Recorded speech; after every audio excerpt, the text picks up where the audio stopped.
many different ways, and fantastically so. Very different, a different location. I didn't realize, as a longtime fan, how much it was going to feel different being outside the United States like this. I mean, in all fairness, it's a better question for Howard, but for me, it gave an incredible international scope to the show, and as much as the show has been supported by audiences in America, it's been supported around the world, and that was something we were really proud of, and it was something that I think was really reflected in the writing for 8 years with the international cast that we had, et cetera, et cetera. So it was a fantastic opportunity. They have a lot more restrictions about shooting films over there and shooting off guns and blowing things up. So that became interesting and problematic. I know this from a few friends I have who work in production. I mean, basically, it's you shut down like at 5 o'clock or 6. I mean, it's very like the restrictions are very, very strong. No, these guys were very clever to make us work as long as they possibly could. But there were certain things that we couldn't do, and so from that perspective, you forget how much you really enjoy shooting in Los Angeles because people will work with you. No, there's something fantastic about jumping off a seawall, and off in the distance is the London Bridge and the Tower of London, and I think that made the show that much more exciting.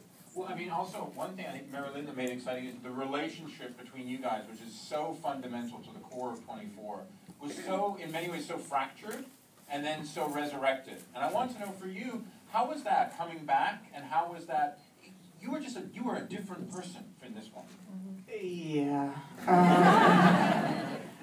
The whole thing is very surreal to me all the way around, and it's been such a slow build and so many layers where I started out as, a computer tech person who would recite the rules, and then, over time became this relationship that I don't think anyone could have predicted, that's sort of become larger in life. Forever and ever, Jack and Chloe. Manny and Howard, looking at 24 Live Another Day, obviously there are different elements to it than what we were used to when it was on as a regular series. How did those changes going to the limited event series, how did that change the way you made the show? You talking about specifically about the 12-hour? The hour, there were shifts in time that obviously we didn't see before, but there was also, it felt, honestly, and I don't say this since we had the big screen just now, it really felt like a movie.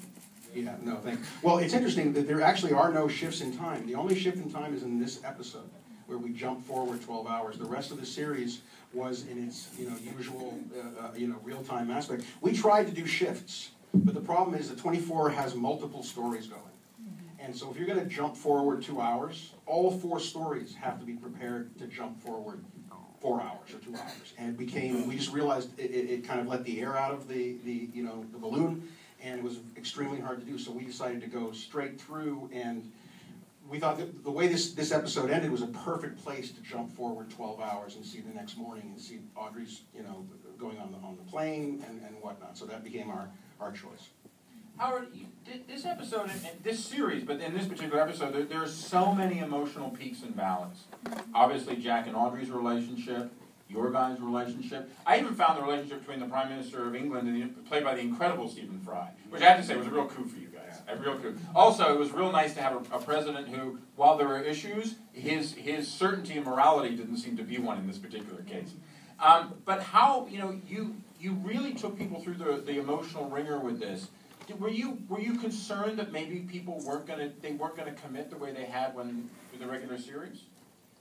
I think what got us all excited, it was this accretion of moments that sort of had us take this crazy dare, which look, we figured we're tempting fate, and to think that you can come back for a show that we were very, very proud of its entire run, and having ended it, we thought very elegantly, to restart it again. And so I think we tempted fate in our minds, and I think that was what was animating us. But we figured if we missed Jack, if we missed 24 as much as we did, maybe other people would too. And it turns out they did, and we're very, very proud of this run. Very, very proud of it.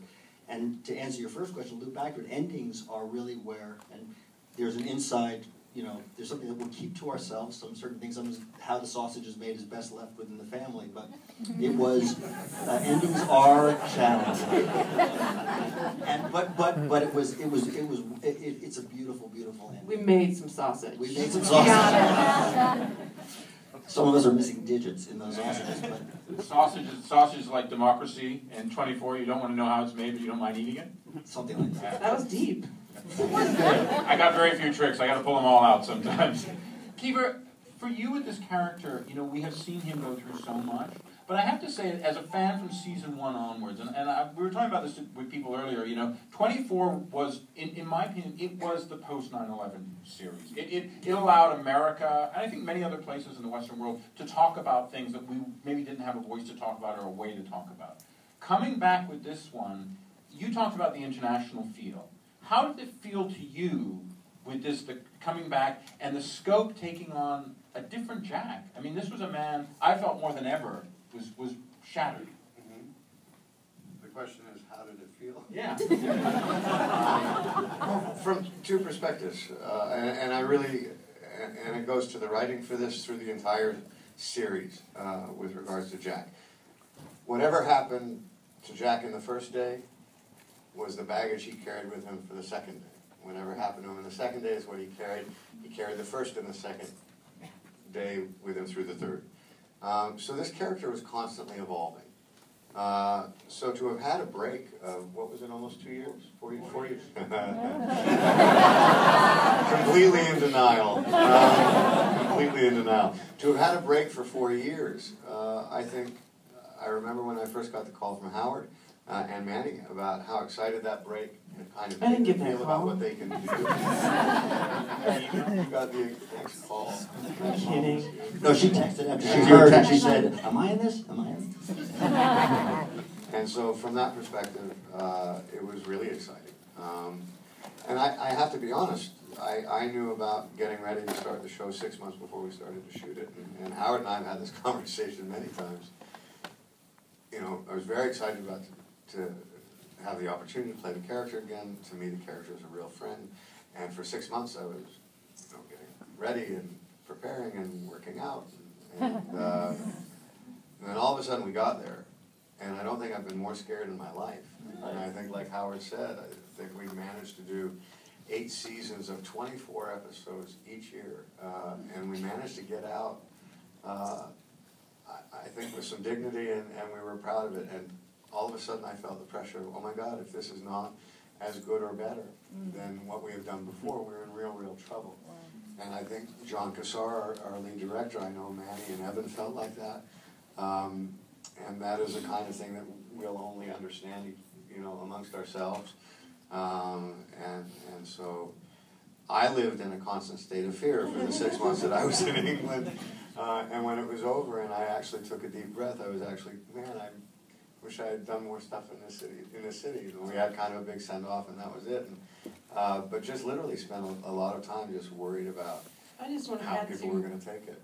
You made me remember there were not all of us in town, but a group of us, and you sat with us before shooting had started, and you there was an excitement. I mean, maybe a lot of fear, but you were like, we have an opportunity to make this good, and it was reinvigorated, and it was challenging, and you were up for it and excited, and it was. We were all like, yeah, let's do it. So it's that thing of like maybe straight back to fear. Yeah, maybe it'll like crash and burn, but like we're gonna go for it. Well, I have to say, I mean, I'm sure you guys agree, this was a classic 24 season.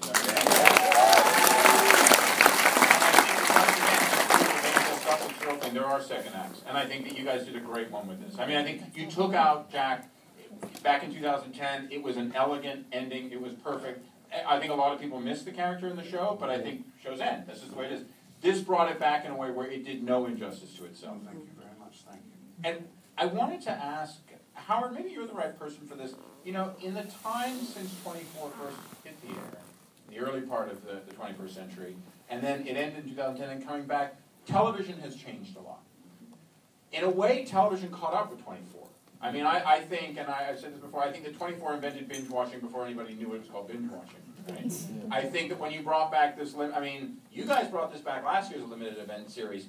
seems every show's a limited event series now, you know? And I wanted to know from your point of view as a producer, how have you seen that evolution happen, and how did it affect the making of this particular 24? Well, I think when we started brainstorming this thing, we really wanted to ask ourselves, how is 24 relevant today? So we really did not want to just be an old rock band who was strapping it on again and taking it stage. So we really were, and it really goes to. Yeah, you just said that. All I thought of was sausages. I gotta stop talking about art. Clearly. I love your metaphors. They're so stupid. People often look at me just like, what are you saying? And I forgot. But I think what we did is we took on some big ideas like what is going on today. You take and we just start with like what is happening today that 24 that really could be in the story. Well, Julian Assange. So we start from those things, from some of the moral conundrums, the Black Widow, and we sort of take this sort of mashup of the world that's relevant. Say how can that be retrofit, not retrofit, but how's that grist for the mill of the characters? And then we have to do an analysis of where these characters are. Where are they in that year? Like Kiefer said, every year, the biggest thing is where's Jack's head? What does he want? Where has he been? And how is he carrying the weight from last year? And then you go from that hub and you build a molecule, like the molecule. From that emotional state, you kind of have to have people said, where the show's going. We said, we're lucky if we know where the show's starting every year. And that was similar to this year.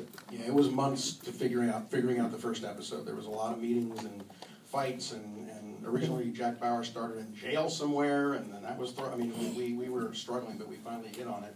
And we hit on there's this book that somebody brought in, which talked about there's a real fear that drones can be hijacked. I mean, if anything can be hacked, why not drones? And so that was the basis of at least the threat, which led us into this threat on London and the president, and it gave us an overall threat to get the story moving. And the other great thing was that Jack Bauer ended season 8 as a fugitive, and so it was a perfect way to bring him. He could be anywhere, so we could go to London. And we always loved the idea of opening the series with kind of like an Osama bin Laden style, raid, but instead of Osama, it's Jack Bauer. And he's a fugitive, and so it was a great hook to come into the story, and then mystery, and who's this guy, why is he doing what he is, and so it finally coalesced. And Jack says nothing which is kind of brave in its own way, that for everybody, Jack says nothing for most of the episode. Yeah. But I gotta say, just again for John, I watched this, John is not here right now, that drone car chase is one of the most, I would put that up with anything that I've ever seen on film. It was extraordinary. What episode was it? I don't remember the number of the episode. John, he's referring to John Cassar, who was the lead director for the show from season 2 all the way to the end. Yeah. He put stuff on film. We still don't know how he did it. Really, we just don't know how that happened. He wrote the car chase basically like, tee-hee-hee, buildings blow up. Okay, good luck with that. And sure, it all came back. And it was all there and more. I mean, one of the things that's interesting too is over the last decade and a half now it really is its technology has caught up with 24. There were definitely things that people do on their cell phones now more than it took to get the Apollo mission on the moon. And that now had more of a viable relevance, I think, in the way that you guys utilized in it, and especially using this Julian Assange story. But did you worry, and you've seen this with some people who've done things where they've done the Occupy movement, or a derivative of, have shown up in shows. And it feels very like, oh, that's great if it was 2011, but it's not. How did you worry about keeping it both in time but timeless at the same time? I think you have to really, when you're filming something like that, because when you write it, there's, my imagination I'll talk about, there was a riot sequence in front of an embassy. You write it, and I'm seeing a riot sequence that I've seen on the news, and that's in my head, and anybody who's reading, that'll be what's in their head. Being able to translate that is a very different thing. We had a crew. We had an AD crew that organized that. We had a stunt crew that had players inside that crowd. But that crowd was about 1,500 people strong. And they did that all day. And it was so violent and aggressive when I first saw it. First I was concerned that people had gotten hurt. And not a single person did. And I was very concerned about their ability to do it all day long.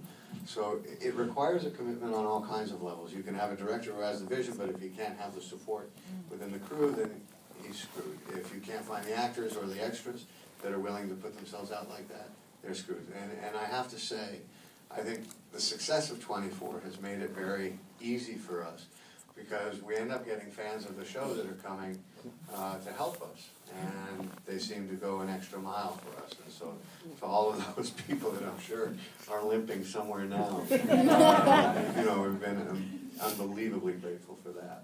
Do you think, Manny, do you think one of the things that's been a strength of 24 over the years is the fact that a really core team has worked together year in, year out? And there's a level of trust and reliability that you guys have been able to develop with each other? Absolutely. We have we developed a shorthand over the years that we knew, when we were talking about real time and we can do this and we can't do that, there was no learning curve with us, and that helped a lot, because we're still, every time you sit down to write a 24 episode, you feel like a child again. How do I do this? And it's nice that other people around you can kind of chime in and kind of move the train forward, but it can only happen with people who've worked on the show before and done it for so many years. Like when there's a new writer in the room, very often they'll just be staring at us with blank faces for a long. I was one of those writers that came in season 5, and I remember sitting in that room going, "What is going on?"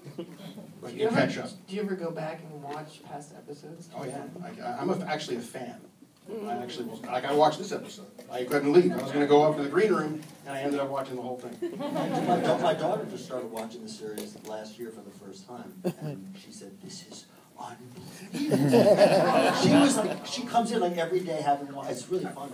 So I have 7 days of the only compliments I get from her. All right. Well, to that end, I want to ask all of you, start with you, Howard, we'll work our way down. What was your favorite scene or aspect of 24 Live Another Day?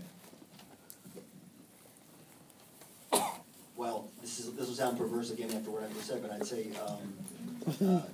ending with grace, and ending it and being really proud of it. And really getting through it and not killing each other, and being able to sort of get some distance on it and appreciate what we've done. Because it is, it really is. It's a high wire act, and 24 hours, season after season was a kind of prescription for for madness, and the fact that we got out with our dignity and actually our friendships, and the fact that we could look back and feel this good about what we've done and about each other, that was my favorite thing. My favorite moment of the series was, unfortunately, something I had nothing to do with. It was, I don't know how many people come up to me and say, well, I really love the series, especially when Jack Bauer threw Margot Al-Harazi out the window. Yeah.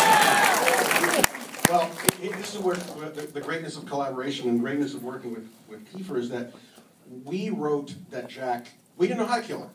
Does he shoot her? Does she shoot him?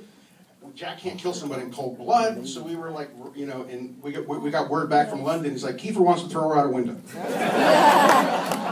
And so one of the best moments in the entire series was because everybody comes up to me every single time. And there are a lot of them.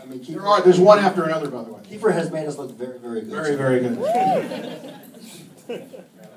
First of all, you guys are all sick. I run into people all the time, fans that, families that'll be like, we bond as a family watching the show together. That's inappropriate. Great. I have a lot of favorite moments. I can't really pick one, but right now I'm just kind of grinning thinking about the very beginning of how it started when Jack comes in and breaks me out of being tortured, and that was just so much fun to film and be down in those dusty corridors and just laughing because we were kicking it all off and doing it again. For me, I have to answer it in two parts because there's two scenes, and I have to kind of follow Manny here. It was a scene that I wasn't involved in, and I'm forgetting the character's name, but when he gets locked out and he's going to get poisoned. Oh, Edgar. We're talking season 5. So I wasn't expecting that moment, and You said locked out, like as if with a key. His old-fashioned. I was like, I don't remember that. But there was, and you have to understand, when Mary Lynn came to us, she was primarily a comedian, and A lot's changed there. and was really finding her footing as an actor. And I'm standing at a monitor, going, my God, what is taking you guys so long? When are you finished with this piece? And he says, yeah, soon, we just got 2 more pieces, and they roll. And we were shooting with 3 cameras that day, and there was 2 on Edgar, and then 1 on Mary Lynn. And I'm kind of making a rule that I don't really watch a lot of the show when we're making it, because I don't want that to impact kind of what I'm thinking of what I'm doing. I know that doesn't make sense at all. But, and I start watching it, and I get profoundly moved by both of them. And I looked at John Cassar and I said, oh my God, that was really moving. He said, well, you should check out the show, it'll blow your mind. And then I saw the reaction to it. And people came up to me in markets and said, look, I'll tolerate the Edgar thing, but if you kill the president, man, we'll come after you. And I was getting threats left, right, and center. And so that was, I loved doing that moment. And I thought that was beautiful writing. And again, it's quintessential 24, where, you know, a very innocent, good person is sacrificed in a horrific way. And then there was another scene in season 1, and Howard and I have always used this as a kind of like a touchstone scene where Jack Bauer is hiding in a work shed, and he's holding this woman hostage so she won't go and tell anybody he's there, and he's starting to fall asleep, and he can't stay awake, and that's the drama, is as his eyes were closing, and obviously, you know, it became more fun to blow stuff up. But there was real drama in that moment, and that was something that we've always referenced as something we've tried to maintain throughout the series. But you know, I agree with Mary Lynn too. It's impossible to pick moments. The thing when you ask the question, the thing that made me so sad is because we have done these panels before, and they have always been, you know, at the end of a season leading into another one. And my trite answer would always be the scene I'm going to go shoot come September. And you know, it's a very hard thing. I remember looking at the crew in Los Angeles when we finished season 8. And it was one of those goodbyes where you couldn't look anyone in the face. And the second people did, it was like dehydration city. So, you know, but this has been an amazing thing. And so it's very difficult to pick one thing at a time. Well, we have time for a few questions from the audience, so I want to ask you guys. Sir, your hand went up so fast I got that. You nailed that. 2 questions, please. One, we'll go with 1 and see how it goes. Fair enough. To Manny and Howard, which character did you or the team kill off that you wish you would not have killed off? Based on fan reaction or whatever. Well, obviously one that we went back on is Tony Almeida. And Carlos Bernard wasn't happy about it either. So, but in season 7, it became a great starting point for a new season. Unfortunately, you know, we killed him in such a way that we can bring him. So that was kind of regretful. I thought that was, for me, that was one we probably one death too far that season. We remedied it. Well, that was a good question, so you get another one. Did anybody besides me catch Mary Lynn's live tweets during the season? Okay, I'm sorry. We're done. They were really dumb and really distracting. And I was like, oh, I shouldn't be doing this. It's very disrespectful to the art form of the show. And then the next day, Fox was like, can you live tweet again? Really? All right. No, great. Do we have some more questions? There's a gentleman up there. You. You got a baseball cap on? Sorry, man, there's a lot of lights. There we go. This is to actually all of you with the reaction-wise. Season 3 was my personal favorite because it kind of felt like Lethal Weapon meets 24 because it was Chase and Jack. And Chase was one of my favorite characters on the show. And then the thing that happens with his hand caught in something with the virus and everything, we never saw him or heard from him. Would we ever see him in the future, or is he retired? He's with Beirut. Any more? Sir. Oh. So, the question I would like to ask, definitively, is the story of Jack Bauer over the elephant. In all fairness, and you have to understand, I've said this from the beginning. First of all, I'll answer your question directly. I'm not coming back to do 24 because there are other things that I wanted to do. And when we started this, it was when they said limited series run, I meant it, and I think we all did. But I've always felt that, you know, and I've said it forever, from season 1 on, that 24 is such a great idea that this can go on forever. And I think it's very important that if you create a new cast or other cast members in the context of the telling of this story, it will bring a freshness to the idea. And I think that that's going to be very important in this story being continuing on. And let's face it, there's only so many bad days one can have before it starts to become a mad comic. And what I don't want it to be is a mad comic. Having said that, this has been the great blessing of my career and my life. It's changed my life, it's changed my family's lives. And so whoever is lucky enough to kind of enter into this world, I hope they have the same beautiful experience that I did over that time, and doesn't rule out ever one day having a cameo or something like that. But no,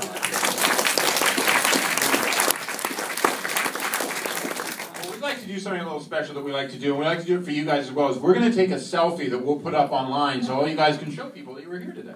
So, cheers, and thank you guys so much. Thanks again. Thank you very much.